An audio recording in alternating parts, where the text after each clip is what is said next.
സംസ്ഥാന സ്കൂൾ കലോത്സവത്തിൽ മികച്ച പ്രകടനം കാഴ്ചവെക്കുന്നവർക്ക് സ്വർണ്ണ നാണയവുമായി 24-ഉമുണ്ട്.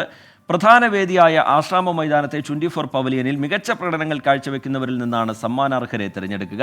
തിരുവനന്തപുരം കാർമൽ ഹയർ സെക്കൻഡറി സ്കൂളിലെ വൈദേഹി TS ആദ്യ സമ്മാനത്തിന് അർഹയായി. അൽ മുക്താദിർ ജ്വല്ലറി ഗ്രൂപ്പും 24-ഉം ചേർന്നാണ് 1 ഗ്രാം വീതമുള്ള സ്വർണ്ണ നാണയം നൽകുന്നത്. അപ്പൊ നമ്മുടെ പവലിയനിൽ വന്ന് പ്രകടനം നടത്തുന്ന ടീമിനോട് ഒരു സർപ്രൈസ് ഉണ്ടെന്ന് പറഞ്ഞിരുന്നു. അവർക്ക് ഇവിടെ ഒരു കൂപ്പൺ, അവരുടെ ടീമിന്റെ പേര്, വ്യക്തികളാണെങ്കിൽ അവരുടെ പേരുകൾ എഴുതിയിടുക.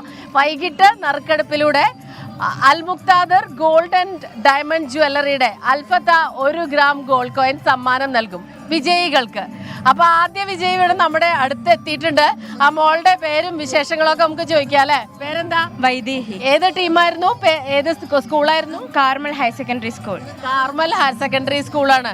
അപ്പൊ സത്യം പറഞ്ഞാൽ എന്താ തോന്നിയ ഈ ഇത് അടിച്ചിട്ടുണ്ടെന്ന് പറഞ്ഞു? ഇത് എഴുതിയിട്ടപ്പോ പ്രതീക്ഷ ഉണ്ടായിരുന്നോ? പ്രതീക്ഷയില്ലായിരുന്നു. അമ്മയ്ക്ക് കൂപ്പൺ കൊടുത്തു. അമ്മ ഇതെന്തായാലും കാര്യം കാണത്തില്ല, ഞാൻ അമ്മ സൂക്ഷിച്ച് വെച്ചേരേന്ന് പറഞ്ഞപ്പോൾ ഇല്ല കാര്യമൊന്നും കാണത്തില്ല എന്ന് പറഞ്ഞു. ഞാൻ ട്രിവാൻഡ്രത്ത് പോകാൻ വേണ്ടി ബസ് സ്റ്റോപ്പിൽ നിൽക്കുക. അപ്പോഴാ കോള് വന്നു. അപ്പൊ പെട്ടെന്ന് ഇങ്ങോട്ട് വന്നു. കൺഗ്രാറ്റുലേഷൻസ്. Thank you. ഈ 1 ഗ്രാം ഗോൾഡ് കോയിൻ നിങ്ങൾ തിരുവനന്തപുരം അല്ലേ? അപ്പൊ നമ്മൾ തിരുവനന്തപുരത്തെ ഈ അൽ മുക്താദിർ ജ്വല്ലറിയിൽ ചെന്നാൽ ഇത് കളക്ട് ചെയ്യാൻ പറ്റും. അപ്പോൾ all the best. Thank you. Congratulations.